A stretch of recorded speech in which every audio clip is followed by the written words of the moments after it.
১৯তম শিক্ষক নিবন্ধনের প্রস্তুতি আপনারা যারা গ্রহণ করছেন, পাশাপাশি অষ্টম এনটিআরসিএ যে প্রতিষ্ঠান প্রধান এবং সহকারী প্রধান নিয়োগ পরীক্ষার জন্য প্রস্তুতি নিচ্ছেন, তাদের সবার জন্য আমি ভিডিওগুলো আপলোড করছি। তো অবশ্যই মনোযোগ সহকারে দেখবেন। আর হচ্ছে অন্যান্য বিভিন্ন এমসিকিউ টাইপের চাকরির পরীক্ষার জন্য কিন্তু এই অঙ্কগুলো খুবই গুরুত্বপূর্ণ। তো অবশ্যই আপনাদের খাতা কলম নিয়ে বসতে হবে। আমি যে অঙ্কগুলো দিব সেগুলো আপনাদের করতে হবে। আজকে আমরা অনেক সময় ধরে অনেকগুলো অঙ্ক প্র্যাকটিস করব। তো দেখেন, 89 বা 89 নম্বর অঙ্কটা রয়েছে। চিনির মূল্য 10% কমে যাওয়ায় চিনির ব্যবহার শতকরা কত ভাগ বাড়ালে চিনি বাবদ খরচ একই থাকবে? ওকে, তো এটা আমরা 20% ক্ষেত্রে অনেক সময় দেখতে পাই যে চিনির মূল্য যদি 20% বেড়ে যায় বা কমে যায়, তাহলে ব্যবহার কতটুকু কমাতে হবে বা বাড়াতে হবে, এই ধাঁচের অঙ্ক কিন্তু আমরা দেখেছি। কিন্তু এইভাবে 10% যদি দিয়ে দেয়, তাহলে কিন্তু আপনাদের অনেক সময় প্রবলেম হতে পারে যে আমি উত্তর কি দাগাবো। ওকে, তো দেখেন, আমরা খুব দ্রুত, যেহেতু এমসিকিউ টাইপের পরীক্ষার জন্য করতে হবে, তাই আমরা শর্টকাট মেথডে কিভাবে তাড়াতাড়ি করতে পারি সেটা আপনাদেরকে দেখাচ্ছি। তো যেহেতু বলেছে চিনির মূল্য 10% কমে যাওয়ায়, তার মানে ব্যাপারটা কি? ব্যাপারটা হচ্ছে 100 টাকায় কত কমেছে? 100 টাকায় 10 টাকা কমেছে। তার মানে 100 আর 10-এর সাথে সম্পর্ক। তো মনে রাখবেন, শর্টকাট মেথডে এই 100 আর 10 আমরা গুণ করব, নিচে একটা ভাগটান দিব, ভাগটান দিয়ে নিচে কত লিখব? যেহেতু কমে গিয়েছে, তাহলে 100 থেকে আমি 10 বিয়োগ করে দিব, তার মানে নিচে হবে কিন্তু 90। জাস্ট এই কাজটা যদি আপনি করতে পারেন, তাহলে কাজ ওকে। আচ্ছা, এখানে যদি থাকতো বেড়ে যায়, তখন কি হতো? 100 আর 10 গুণ হতো, জাস্ট নিচে মাইনাসের জায়গায় প্লাস হয়ে যেত। জাস্ট এতটুকুই পরিবর্তন। ওকে, তাহলে কমে যাওয়া মানে নিচে মাইনাস হওয়া। তাহলে ইকুয়াল 100 আর 10 গুণ করলে, আচ্ছা আমরা যা আছে তাই রেখে দিচ্ছি, 100 গুণন 10, আর তার নিচে কত? তার নিচে 100 থেকে 10 গেলে কত থাকে? 90। এই শূন্য আমি ক্রস করে দিচ্ছি। তাহলে 100 আর 1 গুণ করলে কত হবে? উপরে 100 আর তার নিচে কত? 9। তাহলে 9 দ্বারা যদি আমি 100কে ভাগ করি, নর্মালি আমরা এভাবে ভাগ করতে পারি, 9 11 কত? 99। অবশিষ্ট কত থাকবে? 1। তাহলে এই 9টা আমরা নিচে দিলাম, আর এই 1টা আমরা উপরে দিয়ে দিলাম। 11 সমস্ত 9-এর 1, এটাই হচ্ছে আমাদের অ্যাপ্রোপ্রিয়েট অ্যান্সার। দেখেন তো উত্তরটা আমাদের কোথায় রয়েছে? আমরা দেখতে পাচ্ছি উত্তরটা রয়েছে আমাদের ক নম্বর যে অপশন, সেটাতে। তো নিঃসন্দেহে আপনারা বিষয়টা বুঝতে পেরেছেন। 130 নম্বর যে অঙ্কটা রয়েছে, দেখেন, বলা হচ্ছে 9 two the power x plus 9 two the power x plus 9 two the power x equal to কত?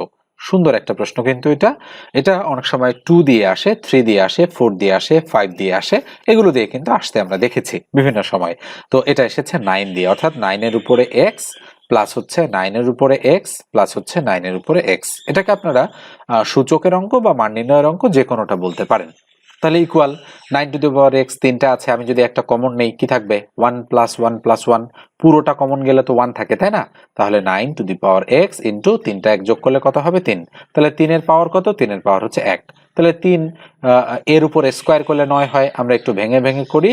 3 এর উপরে স্কোয়ার, তার উপরে আগে থেকে পাওয়ার x আছে, ইন্টু 3 টু দি পাওয়ার 1। আমরা 1টা দিয়ে নিচ্ছি কেন?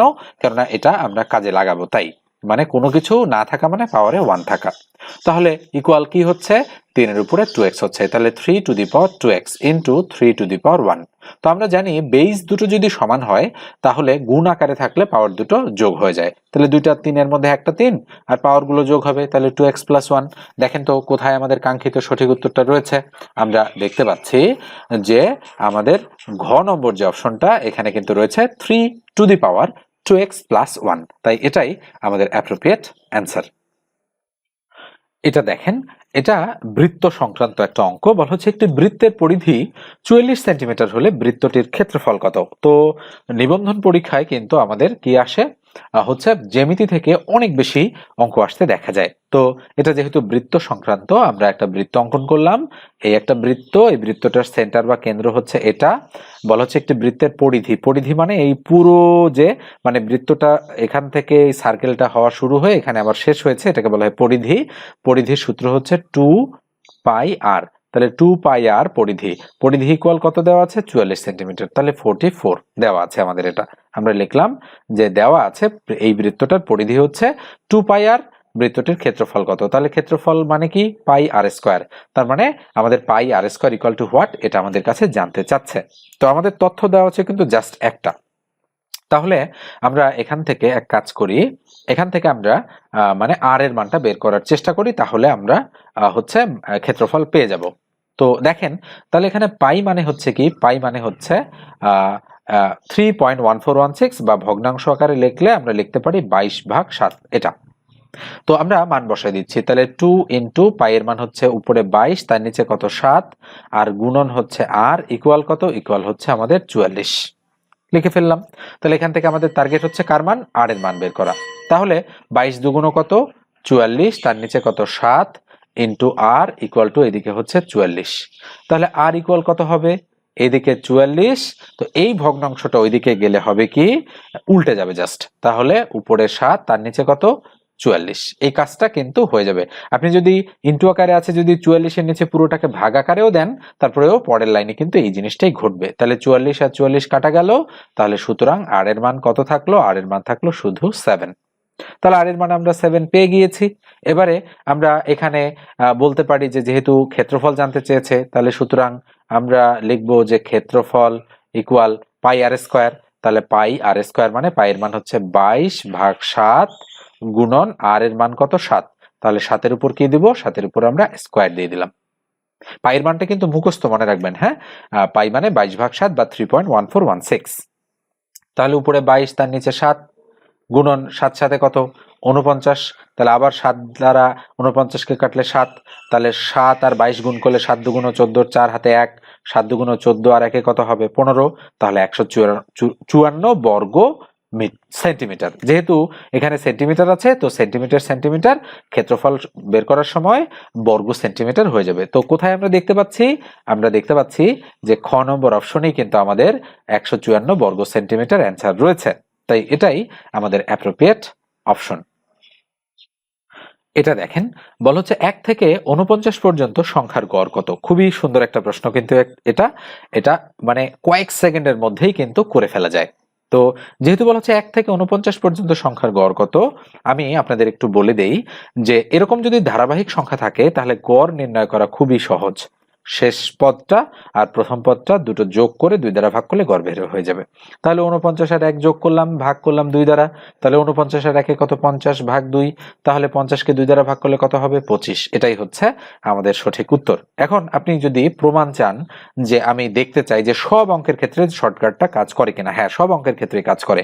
আপনি যদি বলেন 1 থেকে কত পর্যন্ত 9 পর্যন্ত সংখ্যার কি কত গড় কত, ওকে।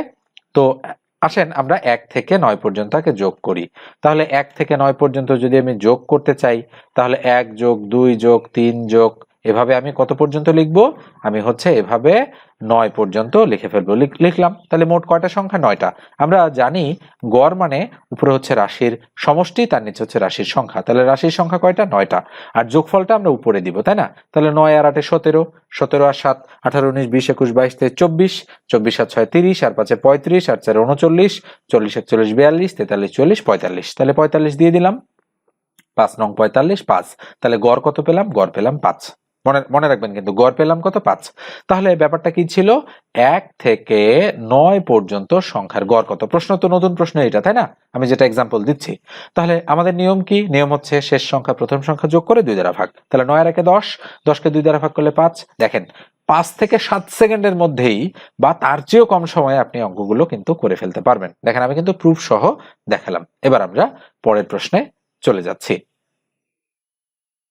এ পর্যায়ে বলি, যারা চ্যানেলে নতুন প্রয়োজন মনে করলে অবশ্যই সাবস্ক্রাইব করে দিবেন, আর ভিডিওটাতে একটা লাইক দিতে ভুলবেন না, ঠিক আছে।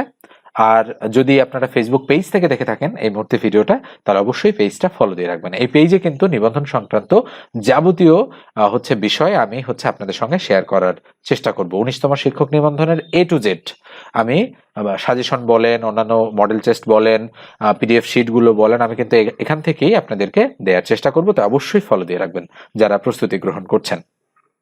228 নম্বর যে অঙ্কটা রয়েছে এটা দেখেন, 3টার সময় ঘড়ির মিনিটের কাঁটা ও ঘন্টার কাঁটায় অন্তর্ভুক্ত কোণ কত। তো এই ধরনের অঙ্কগুলো প্রচুর পরিমাণে বিভিন্ন চাকরির পরীক্ষায় কিন্তু রিপিট হতে দেখা যায়। তো আমরা যদি একটা ঘড়ি অঙ্কন করি তাহলে কিন্তু ডিটেইলসে আমরা এই বিষয়টা শিখতে পারবো। তো আমি ঘড়িটার এই বিষয়গুলো মানে কাঁটাগুলো একটু ঠিকঠাক করে নিচ্ছি। নিশ্চয়ই দেখতে পাচ্ছেন আমরা একটা ঘড়ি অঙ্কন করেছি। তো এটা হচ্ছে ঘড়ির ঘন্টার কাঁটা আর এটা হচ্ছে ঘড়ির মিনিটের কাঁটা। তাহলে ঘন্টা এবং মিনিটের কাঁটায় দেখেন এই যে এখানে আমি একটু অন্য কালার দিয়ে দেখাচ্ছি, খেয়াল করে দেখেন এই যে কোণটা, এই কোণটা কত ডিগ্রি সেটা আমাদের কাছে কিন্তু জানতে চাচ্ছে। ঠিক আছে, যে 3টার সময় যেহেতু 3টা বাজে এখানে মানে মিনিটের কাঁটা এবং ঘন্টার কাঁটার অন্তর্ভুক্ত কোণ কত, অর্থাৎ এই কোণটা আমাদের কাছে জানতে চাচ্ছে। তো এবারে আসেন, আপনারা নিশ্চয়ই বুঝতে পারছেন যে এখানে একটা সমকোণী ত্রিভুজের মতো তৈরি হয়েছে, তাই এটা হচ্ছে 90 ডিগ্রি কোণ, অর্থাৎ এখানে এক সমকোণ তৈরি হয়েছে। ওকে, তাহলে আমাদের অ্যান্সার কি? অ্যান্সার হচ্ছে গ নম্বর যে অপশনটা রয়েছে সেটা। এখন আমি আরেকটু আলোচনা করি আপনাদের সাথে, সেটা হচ্ছে এই যে একটা সার্কেল বা একটা বৃত্ত কিন্তু সর্বমোট 360 ডিগ্রি কোণ উৎপন্ন করে। কি বললাম? একটা বৃত্ত সর্বমোট 360 ডিগ্রি কোণ উৎপন্ন করে। তো যেহেতু এখানে মোট 12টা কোণ রয়েছে, খেয়াল করে দেখেন এই যে 12 থেকে 1 পর্যন্ত একটা, এই 1 থেকে 2 পর্যন্ত একটা দুইটা, 2 থেকে 3 পর্যন্ত একটা তিনটা, এভাবে মোট 12টা এখানে কোণ রয়েছে। তাহলে 360 ডিগ্রিকে যদি আমি 12 দ্বারা ভাগ করি, 3 12 36, আর এই শূন্যটা এখানে দিয়ে দিলাম। প্রত্যেকটা ডিস্টেন্স অর্থাৎ 12 থেকে 1 পর্যন্ত এটুক 30 ডিগ্রি, 1 থেকে 2 পর্যন্ত এটা 30 ডিগ্রি, 2 থেকে 3 পর্যন্ত এটা 30 ডিগ্রি, এভাবে হয়েছে। খেয়াল করে দেখেন 30 30 60 আর 30 এ 90, এভাবে কিন্তু আমরা 90 ডিগ্রি হিসাব করেও বের করতে পারি। ওকে, তো এটা গেল ম্যানুয়াল হিসাব। এখন এই ধরনের প্রশ্ন আসলে আপনারা করবেন কি? আপনাদের জন্য একটা শর্টকাট মেথড রয়েছে। মেথডটা কি আমি একটু লিখে দেই। সেটা হচ্ছে যে 11 m মাইনাস 68 ভাগ হচ্ছে 2, এটা। এবং এটা অবশ্যই ফাইনাল ক্যালকুলেশনে যদি নেগেটিভ ভ্যালু আসে তাহলে আমরা সেটাকে নেগেটিভ হিসাবে বিবেচনা করব না, বিধায় এখানে আমরা এরকম টান দিয়ে পরম মানের চিহ্ন দিয়ে দেই এবং উপরে ডিগ্রি চিহ্ন, এখানে থিটা ইকুয়াল দেই। তো আমি সেগুলো দিচ্ছি না। তো খেয়াল করে দেখেন ইকুয়াল 3টা যখন বাজে তাহলে 3 ইন মানে 00 হচ্ছে, তাই না? তা 3টা যখন বাজে এরকম 300, তাহলে 3 হচ্ছে এইচ এর মান আর 00 হচ্ছে এম মানে মিনিটের মান। তো এখানে 11 m, তার মানে 11 ইন্টু 0 মাইনাস 60, এর মান কত? 3, ভাগ কত? ভাগ হচ্ছে 2। এই যে পরম মান চিহ্নটা এখানে থাকলো, উপরে কিন্তু ডিগ্রি সাইনটা রয়েছে, আমি দিয়েই দিলাম। তাহলে 0 দ্বারা 11কে গুণ করলে 0, তাহলে মাইনাস 3 6 18, তাহলে মাইনাস 180 হচ্ছে, ভাগ কত? ভাগ হচ্ছে 2, তার উপরে ডিগ্রি সাইনটা রয়েছে। তো 180কে 2 দ্বারা ভাগ করলে কত হয়? 90 ডিগ্রি। আমি কি বলেছি? এই টানটা থাকার কারণে নেগেটিভ ভ্যালুটা আসলে আমরা মাইনাস দিব না, তাহলে 90 ডিগ্রি আমাদের কাঙ্ক্ষিত সঠিক উত্তর। তো নিশ্চয়ই বুঝতে পারছেন যে আমরা শর্টকাট মেথডেও এটার অ্যান্সার কত বের করলাম? 90 ডিগ্রি বের করলাম। তো এখানে একটা শর্ত আছে, শর্ত মানে কন্ডিশন। ঠিক আছে, কন্ডিশনটা কি? এই রুলের সাহায্যে অ্যান্সার কখনো 180 ডিগ্রি অপেক্ষা বড় হতে পারবে না, বড় হবে না। যদি বড় হয় তাহলে সেটা সরাসরি অ্যান্সার হিসেবে আমরা নিতে পারবো না। তখন কি করতে হবে? যে অ্যান্সারটা বের হবে সেটাকে আমরা 360 ডিগ্রি থেকে বিয়োগ করব। ধরেন এই টোটাল ক্যালকুলেশন করে 210 ডিগ্রি বের হয়েছে, তো 210 ডিগ্রি আমরা অ্যান্সার হিসেবে নিব না। তো না নেওয়ার ফলে কি করব? 360 থেকে 210 বিয়োগ করে দিব।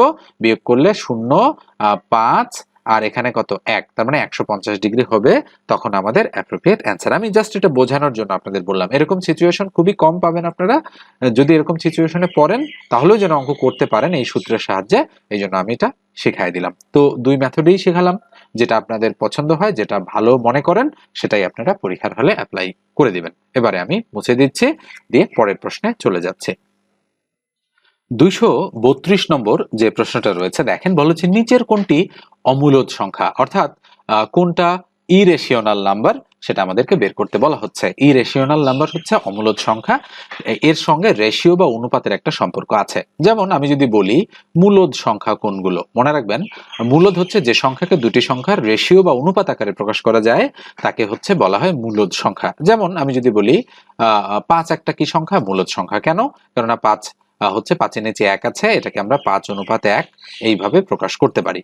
আবার আমি যদি বলি 5.23, এটাও একটা মূলদ সংখ্যা, কেননা দশমিকের পরে ঘরগুলো অসীম পর্যন্ত হয়নি। যদি একেবারে চলতেই থাকে তাহলে সেটাকে আমরা অমূলদ বলবো।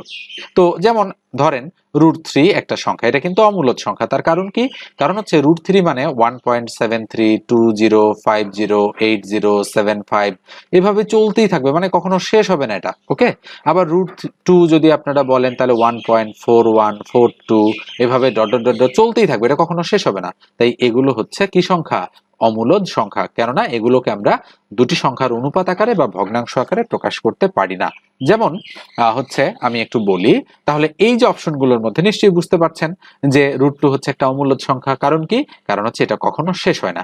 আর এগুলো কিন্তু প্রত্যেকটাই আমরা ক্যালকুলেশন করে মূলদে রূপান্তর করতে পারি। যেমন √9, √9 মানে আমি এভাবে বলতে পারি 3-এর উপরে স্কয়ার রুট কাটা গেল শুধু 3, তাহলে এটা একটা মূলদ সংখ্যা। তাহলে √16, 4-এর উপরে স্কয়ার দিলে 16 হয়, তাহলে 4। √25, 5-এর উপর স্কয়ার দিলে হয়, স্কয়ার রুট কাটা যায়, তাহলে 4, 5 এবং 3, এইগুলো হচ্ছে আমাদের √16, √5 এবং √9 এর মান। তো এগুলো মূলদ, আর তাই √2 হচ্ছে একটা আমাদের কি সংখ্যা?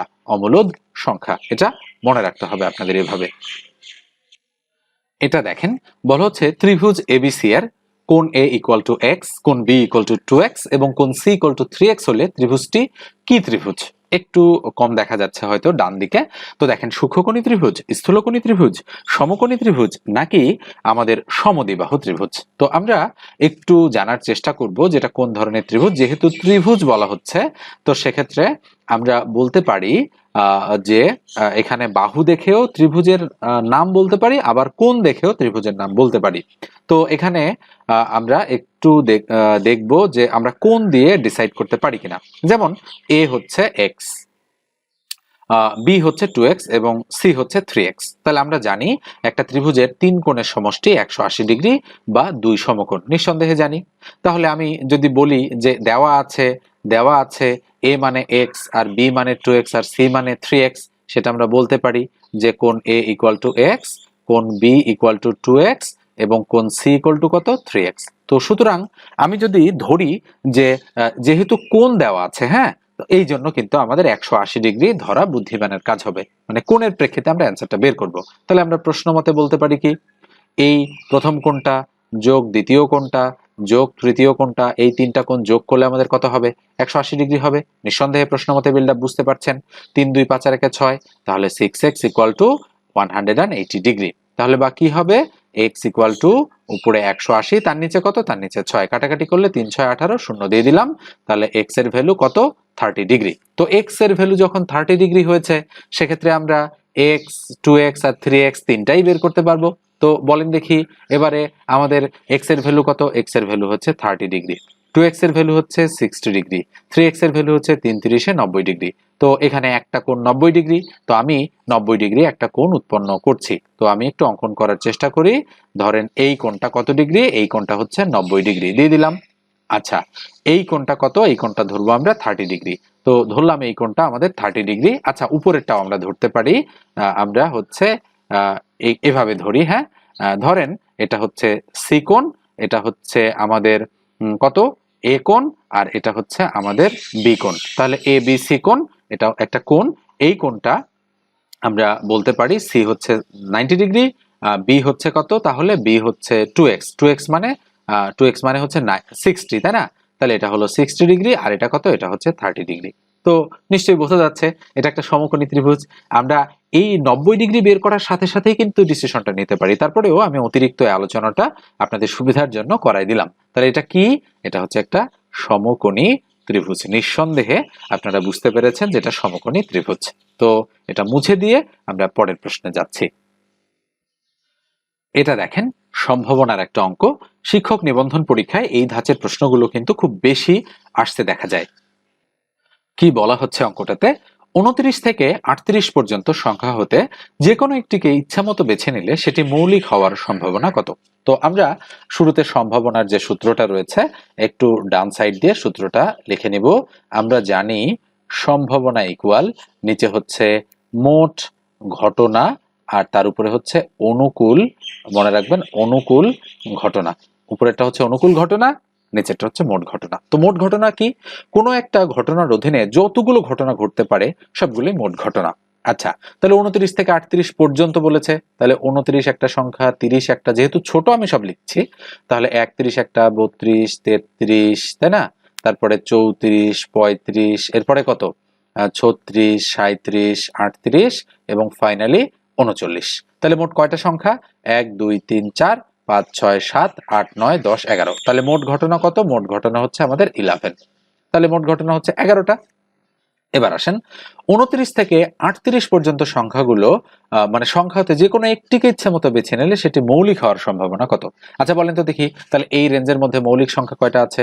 এই যে একটা, তাই না? এটা একটা, হচ্ছে দুইটা হলো 29, হচ্ছে 31, তারপরে 37, যে এটা একটা। আর কিন্তু কোনো মৌলিক সংখ্যা নেই, কেননা বাকিগুলোকে কোনো না কোনো সংখ্যা দ্বারা ভাগ যায়। ওকে, তো এই কারণে হচ্ছে আমরা বলতে পারি মৌলিক সংখ্যার সংজ্ঞা থেকে যে সংখ্যাকে এক এবং ওই সংখ্যা ছাড়া অন্য কোনো সংখ্যা দ্বারা ভাগ করা যায় না সেটাই মৌলিক সংখ্যা বা প্রাইম নাম্বার। তো এখানে মৌলিক সংখ্যা হচ্ছে মাত্র তিনটা, একটা, দুইটা, তিনটা। তাহলে আমাদের অনুকূল ঘটনা কত হবে? অনুকূল ঘটনা হবে 3। তো এটা তো কাটাকাটি যায় না, যা আছে সেটাই আমাদের অ্যাপ্রোপ্রিয়েট অ্যান্সার। দেখেন তো অ্যান্সারটা কোথায় আছে? আমরা দেখতে পাচ্ছি আমাদের কিন্তু এখানে অ্যান্সারটা নেই। আচ্ছা, আমি ভুল করেছি কিনা আমি একটু দেখি। দুঃখিত, আমি কিন্তু ভুল করে ফেলেছি। কোথায়?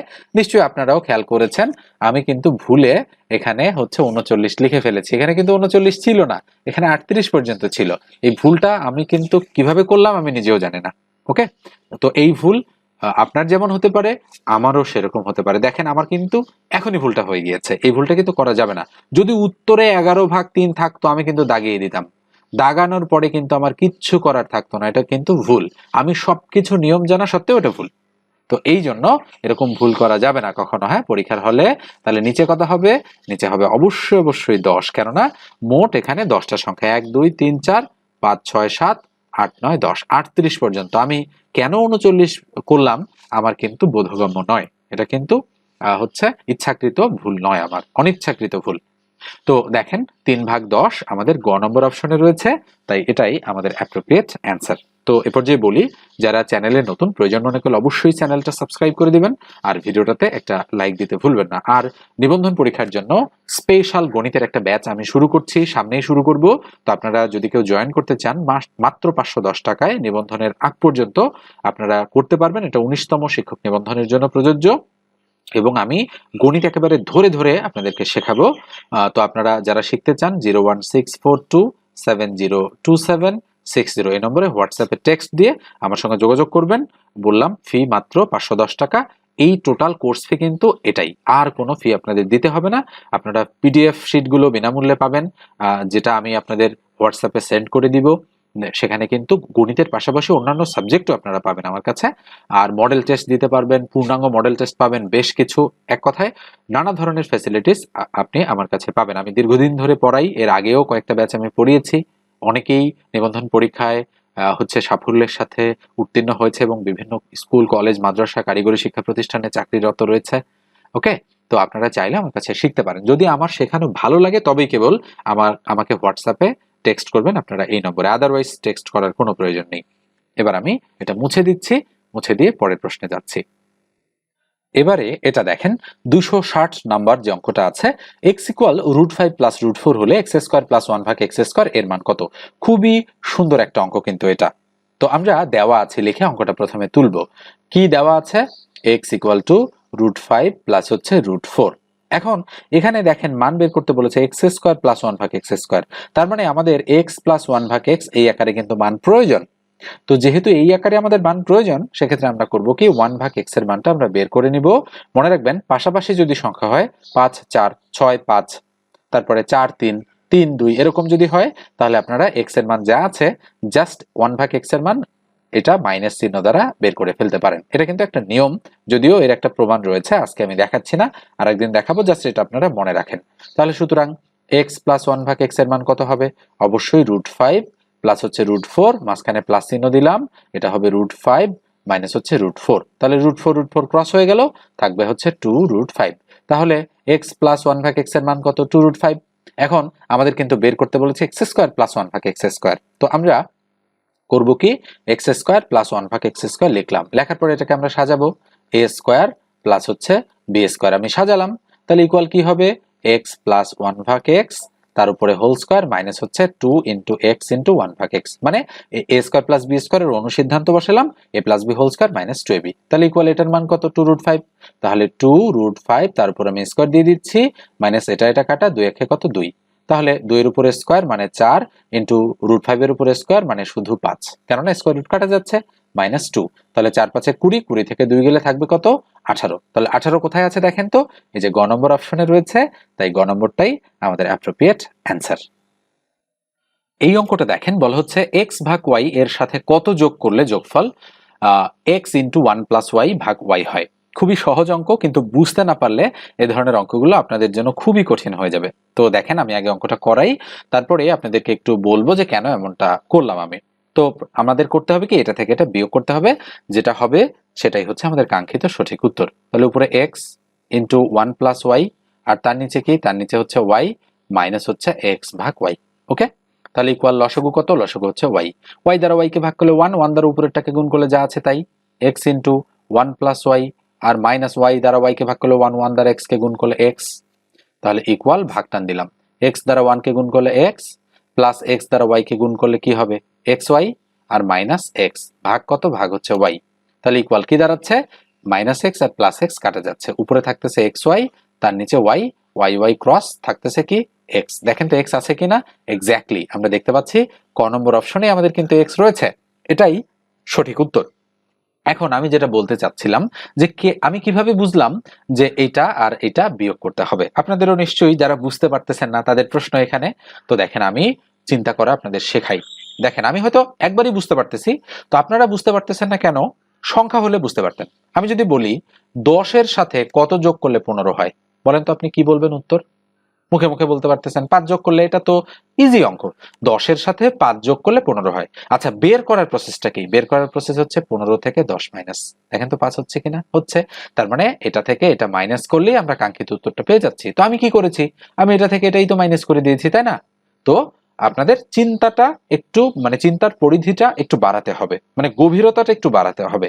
এটা একদিন দুই দিনে হয়তো হবে না, এটা কিন্তু খুবই সহজ অঙ্ক। আপনি যদি বুঝতে না পেরে থাকেন তাহলে এটা মনে করবেন যে আপনার অঙ্কে যথেষ্ট ঘাটতি রয়েছে এবং আপনাকে প্রপারলি শিখতে হবে, মানে একটা নির্দিষ্ট গাইডলাইনের মধ্যে দিয়ে যেতে হবে। যোগ বিয়োগ গুণ ভাগ আমি কিন্তু এভাবে শেখানোর চেষ্টা করি স্টুডেন্টদেরকে, একেবারে আমি মনে করি কিছুই পারে না তারা, এভাবেই আমি শেখানোর চেষ্টা করি, মানে জিরো লেভেল থেকে একেবারে অ্যাডভান্স লেভেল পর্যন্ত।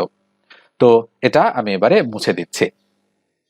এবারে আমি আপনাদের অসমতার একটা অঙ্ক করাচ্ছি, দেখেন এখানে বুঝতে পারছেন কিনা আপনারা একটু মানে ভালোভাবে শিওর হয়ে আমাকে জানাবেন। অসমতার অঙ্ক কিন্তু আপনাদের হচ্ছে সবারই মানে প্রায় সবারই প্রবলেম রয়েছে, হয়তো হাতে গোনা 2-4 জন আছেন যাদের প্রবলেম নাই, কেননা অসমতার কন্ডিশন বা শর্তগুলো না জানার কারণেই কিন্তু এরকমটা হয়েছে। আর আমাদের নিচের ক্লাসের যে বইগুলো রয়েছে 6, 7, 8, 9 এই বইগুলোতে আসলে অসমতা থেকে মানে খুব বেশি প্রশ্ন নাই বা চ্যাপ্টারও আমার মনে হয় নাই, এই জন্য কিন্তু আপনারা শিখতে পারেননি এটা। তো দেখেন এখানে 3x-4 পরম মান চিহ্নের মধ্যে রয়েছে << 2 এর সমাধান কত। তো মনে রাখতে হবে এই যে টানটা, আমি কিন্তু একটু আগেই আপনাদেরকে বলেছি ঘড়ির অঙ্ক করানোর সময় এই টানটা মানে হচ্ছে ধনাত্মক বা ঋণাত্মক যাই হোক না কেন ধনাত্মক হিসেবে ধরে নেই। ওকে, তার মানে অসমতার চিহ্নটা মানে হচ্ছে এটা একবার ধনাত্মক হবে, মানে একবার পজিটিভ হবে আর একবার নেগেটিভ হবে, ঠিক আছে? পজিটিভ এবং নেগেটিভ দুইটাই বিবেচনা করতে হবে। তো এই এই চিহ্নটা থাকা মানে অসমতার ক্ষেত্রে একবার ধনাত্মক ধরে আমরা ক্যালকুলেশন করব আর একবার আমরা ঋণাত্মক ধরে ক্যালকুলেশন করব। ওকে, তো আমরা প্রথমে ধরেন অঙ্কটা এখানে তোলা আছে, আমরা লিখব ধনাত্মক হলে, এভাবে আমরা লিখে দিচ্ছি যে ধনাত্মক হলে। তো এই অসমতা চিহ্নটা মানে দুঃখিত পরম মানের চিহ্নটা তুলে দিয়ে আমরা ফার্স্ট ব্র্যাকেট দিব, দিয়ে লিখব 3x-4 ব্র্যাকেট ক্লোজ << 2 এবং এটা অবশ্যই ধনাত্মক। তো সামনে তো প্লাস চিহ্ন দেয়া হয় না, তাই আমরা বলতে পারি যা ছিল তাই। আর আরেকবার কি, আরেকবার হচ্ছে ঋণাত্মক হলে, আমি একবারই দুইটা পাশাপাশি লিখে দিচ্ছি। ঋণাত্মক হলে কি হবে, তাহলে দেখেন ঋণাত্মক হলে হবে 3x মাইনাস হচ্ছে 4, সামনে একটা মাইনাস চিহ্ন দিয়ে দিব << 2। তাহলে ধনাত্মকটা এদিকে ক্যালকুলেশন করি, এদিকে ঋণাত্মকটা করব, তাহলে তাহলে 3x-4 << 2, কেননা প্লাস চিহ্ন দ্বারা গুণ করলে যা আছে তাই, মানে এই লাইনটাই আবার লিখলাম। তাহলে 3x << এই -4 ওইদিকে গেলে +4 হয়ে যাচ্ছে, তাহলে 4 আর 2 6 একবারে লিখলাম। ঠিক আছে, যদিও অসমতায় আমরা বলি যে উভয় দিকে আমরা এত বিয়োগ করে পাই, এত যোগ করে পাই, তো আমি আপনাদের বলছি না, আমি বলছি যে অসমতাকে আপনারা ইকুয়াল চিহ্নের মতো বিবেচনা করবেন, সরাসরি কথা, তাহলেই সহজ হবে আপনাদের জন্য। মাইনাসটা সমান চিহ্ন অতিক্রম করলো, প্লাস হয়ে গেল। তো মনে রাখবেন অসমতা চিহ্ন কখন ঘুরে যায়? অসমতা চিহ্ন ঘুরে যায় তখন যখন উভয় পক্ষকে ঋণাত্মক সংখ্যা দ্বারা বা মাইনাস দ্বারা গুণ করা হয়। ঠিক আছে, আমি কি বললাম? যখন উভয় পক্ষকেই আমরা মাইনাস দ্বারা গুণ করব তখনই অসমতা চিহ্ন লেস দেনটা গ্রেটার দেন হবে, গ্রেটার দেনটা লেস দেন হবে। কিন্তু প্লাস সংখ্যা ওইদিকে গেল মাইনাস হলো, বা মাইনাস সংখ্যা ওইদিকে গিয়ে প্লাস হলো, এটা করলে কিন্তু চিহ্ন অপরিবর্তিত থাকবে, যা ছিল তাই। তাহলে বা এক্স লেস দেন ইকুয়াল 6/3, দেখেন তো, মানে অ্যাজ ইউজুয়াল ক্যালকুলেশন, তাহলে 3 দুগুণ 6, তাহলে সুতরাং এক্স লেস দেন ইকুয়াল কত পেলাম? 2। বাস, একটার কাজ আমরা কমপ্লিট করে ফেলেছি, এটা আমাদের ওকে, কাজ শেষ। এবার এটা আসেন, তাহলে বা আমরা মাইনাস দ্বারা যদি গুণ করি, -3x মাইনাস মাইনাসে +4 লেস দেন ইকুয়াল টু 2, আমি কিন্তু একদিকে মাইনাস দ্বারা গুণ করেছি, দুই দিকে না, এই জন্য অসমতার চিহ্ন চেঞ্জ হবে না। যখন দুই দিকেই গুণ করব, বাম পক্ষ এবং মানে বাম পাশ এবং ডান পাশকে, তখনই হচ্ছে চিহ্ন পরিবর্তন হবে। তাহলে -3x লেস দেন ইকুয়াল, এই 4 ওই দিকে গেল, তাহলে 2 থেকে 4 যদি আমরা মাইনাস করি তাহলে -2 থাকবে। এখনো কিন্তু আমি উভয় পক্ষকে মাইনাস দ্বারা গুণ করিনি, মাথায় রাখেন, উভয় পক্ষকে কি করিনি? মাইনাস দ্বারা গুণ করিনি। তো নিশ্চয়ই বুঝতে পারছেন এটাও। তাহলে বা এবার আমি উভয় পক্ষকে মাইনাস দ্বারা গুণ করব, কেন? এখানেও একটা মাইনাস, এখানেও একটা মাইনাস, মুশকিল না? তাহলে উভয় পক্ষকে মাইনাস দ্বারা যদি আমি গুণ করি তাহলে কি হবে? মাইনাসে মাইনাসে +3x, মাইনাসে মাইনাসে +2, এই চিহ্নটা ঘুরে যাবে, লেস দেনটা গ্রেটার দেন হয়ে যাবে, জাস্ট এই জায়গাটা আপনাদের প্রবলেম হয়। ওকে, তাহলে সুতরাং এক্স এর ভ্যালু কত হবে? গ্রেটার দেন ইকুয়াল, উপরে 2 তার নিচে 3। দেখেন তো বোঝেন কিনা এবার? নিঃসন্দেহে বুঝতে পারছেন। তো এবার আসেন অ্যান্সার লেখার পালা। অ্যান্সার আমরা কিভাবে লিখবো? আমরা আগে এক্সটা লিখবো, লেখার পরে অ্যান্সার গুলোকে দেখবো যে কোন দিকে চিহ্নটা আছে। নিশ্চয়ই দেখতে পাচ্ছেন এই যে এরকম ভাবে আছে প্রত্যেকটাই, তাহলে আমরা এরকম ভাবে দিব, কেননা এটাও তো লেস দেন ইকুয়াল আর এটাও তো গ্রেটার দেন ইকুয়াল, বা উল্টো পাশে থাকলে লেস দেন ইকুয়াল, তাই না? তাহলে আমরা এভাবে দিলাম। আচ্ছা বলেন তো, এখানে এক্স এর মানটা 2 এর চেয়ে ছোট কিনা? অবশ্যই, তাহলে এখানে 2 বসবে। এক্স এর মানটা দুঃখিত, আমরা হচ্ছে উল্টো পাশে বসিয়ে ফেলেছি। তাহলে কি করব? এখানে দেখেন কে ছোট? এক্স ছোট, 2 বড়, তাহলে এখানে 2টাকে আমাদের বড় বানাতে হবে। 2 হচ্ছে বড়, এক্স হচ্ছে কি ছোট, এটা এদিকে দিলাম। আবার এটা দেখেন এক্সই হচ্ছে বড়, 2/3 হচ্ছে আমাদের কি? আমাদের হচ্ছে 2/3 হচ্ছে আমাদের মানে হচ্ছে ছোটর দিকে আছে, তাহলে 2/3 আমাদের এই দিকে বসাতে হবে। খেয়াল করে দেখেন, মানে এই অ্যারো চিহ্ন আমি খেয়াল করব, এই অ্যারোর দিকে 2/3 আছে। আবার এই এই এই পেটের দিকে 2 আছে, তাহলে পেটের দিকে আমি 2 বসিয়েছি, মানে মুখের দিকে। আর এই দিকে আমি লেজের দিকে আমি 2/3 বসিয়েছি। দেখেন তো উত্তরটা কোথায় আছে? আমরা দেখতে পাচ্ছি ক নম্বর অপশনে আমাদের সঠিক উত্তরটা রয়েছে। ওকে, তাই এটাই আমাদের অ্যাপ্রোপ্রিয়েট অ্যান্সার। তো নিঃসন্দেহে আপনারা বিষয়টা বুঝতে পেরেছেন। এটা দেখেন, এই অঙ্কটা কিন্তু সূচকের একটা অঙ্ক, যথেষ্ট গুরুত্বপূর্ণ অঙ্ক, আমরা এটাকে ভিভিআই বলতে পারি, মানে ভেরি ভেরি ইম্পর্টেন্ট বলতে পারি। তো দেখেন, বলা হচ্ছে কি, অঙ্কটা আমি তুলছি, a ভাগ b হচ্ছে তার উপরে পাওয়ার আছে x-3, এটা কিন্তু টু দা পাওয়ার ইকুয়াল, তাহলে b ভাগ a, এখানে কিন্তু a ভাগ b, এখানে কিন্তু b ভাগ a, একটু খেয়াল করতে হবে। তাহলে x-5 দিয়ে দিলাম। দেওয়ার পরে যেহেতু আমাদের বলেছে যে x এর মান কত, অর্থাৎ x ইকুয়াল টু হোয়াট, এটা বের করতে হবে। আমরা দেখতে পাচ্ছি x কিন্তু পাওয়ারে আছে, তার মানে আমরা যদি বেজ আর বেজ সমান করতে পারি তাহলে সেটা বাদ দিয়ে আমরা পাওয়ার ইকুয়াল পাওয়ার লিখতে পারবো, কিন্তু বেজ বেজ সমান হয়নি। শুধু প্রবলেম হচ্ছে এখানে a ভাগ b আর এখানে b ভাগ a। তো আমরা একটা সূত্র জানি, a two the power x equal to যদি a টু দি পাওয়ার 2 হয়, তাহলে a আর a ক্রস করে x ইকুয়াল টু 2 আমরা লিখতে পারি, অর্থাৎ বেজ বেজ সমান হয়েছে, তাই এটা বাদ দিয়ে পাওয়ার ইকুয়াল পাওয়ার লিখতে পারি। তো এই বিষয়টা করতে গেলে আমাদের করতে হবে কি, হয় এটাকে এটার মতো বানাতে হবে অথবা এটাকে এটার মতো বানাতে হবে। তো আমি বামে যা আছে তা ঠিক রাখলাম, a ভাগ b two the power x-3 equal, এটাকে যদি আমি a ভাগ b বানাই জোর করে, তাহলে মনে রাখবেন পাওয়ারে একটা মাইনাস আসে, পাওয়ারে যদি মাইনাস আসে তাহলে -x+5 হয়, তাহলে 5 - x আমি লিখে দিলাম। এটা কিন্তু কৌশলে আপনাদেরকে করতে হবে, এবং এটা কিন্তু একটা রুল বা একটা নিয়ম অনুযায়ী আমরা করতে পারি, এটা কিন্তু ইনভার্সের একটা রুল। তাহলে বা এটা আর এটা বাদ, এক সমান, তাহলে x-3 ইকুয়াল টু হচ্ছে 5 - x, তাহলে বাকি হচ্ছে x থাকলো, এই x ওইদিকে গেলে প্লাস x হয়ে যাচ্ছে, আর এইদিকে 5 আছে, এই -3 এদিকে আসলে +3 হয়ে যাচ্ছে, তাহলে বাকি হচ্ছে x 2x ইকুয়াল 8 আর 5 কত 13, তাহলে সুতরাং আমরা বলতে পারি, আচ্ছা আমাদের কোথাও ভুল হয়েছে কিনা আমি একটু দেখে নেই। হ্যাঁ, ভুল হয়েছে আমাদের। কোথায় ভুল হয়েছে দেখেন, এই -3 এদিকে এসে যে +3 হবে, আমরা এটা কিন্তু ভুল করে ফেলেছি। হ্যাঁ, তো জানি না কেন ভুল হচ্ছে, একটু অসতর্ক থাকার কারণে কিন্তু ভুলগুলো হচ্ছে। তাহলে -3 এদিকে এসে কি হয়ে যাচ্ছে, +3। তাহলে 5 আর 3 কত, 8। তাহলে সুতরাং x ইকুয়াল টু কত হচ্ছে, 8কে 2 দ্বারা ভাগ করলে 4। তাহলে 4 কোথায় আছে, আমরা দেখতে পাচ্ছি ঘ নম্বরে আছে।